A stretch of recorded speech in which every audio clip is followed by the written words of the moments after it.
તમે સીઆઈડી ક્રાઇમને તપાસ સોંપો, તમે એસઓજી સ્પેશિયલ ઓપરેશન ગ્રુપને તપાસ સોંપો, તમે ક્રાઇમ બ્રાન્ચને તપાસ સોંપો કે તમે સીબીઆઈને તપાસ સોંપો. તપાસ કરનારો ઇન્વેસ્ટિગેટિંગ અધિકારી એ નોન કરપ્ટ અને ઇન્ટેગ્રિટી વાળો નહીં હોય.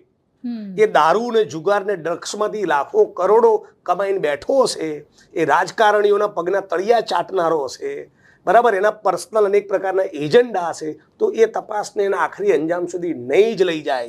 અને એટલા માટે રાજકોટના પીડિત પરિવારો માટે વિપક્ષ તરીકે નહીં, ગુજરાતના નાગરિક તરીકે જેણે આવી અનેક ઘટનાઓ જોઈ છે, ગુજરાતના નાગરિક તરીકે હું માગણી કરું છું, નોન કરપ્ટ અધિકારીઓની બનેલી એસઆઈટી બનાવો.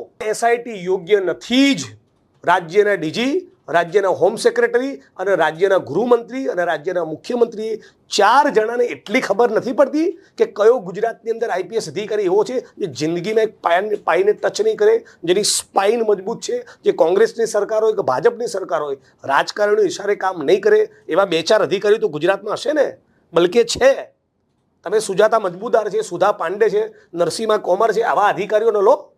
કેમ નથી તમારે એમની જોડે તપાસ કરાવી? જે હાથમાં એમને મોકલી દીધા. એટલે મૂળ વિપક્ષ અને મીડિયાનું પ્રેશર ઘટે એટલે પછી બધા કે ભૂલી જશે તક્ષશિલાની જેમ. આની રાહ સરકાર જોઈ રહી છે.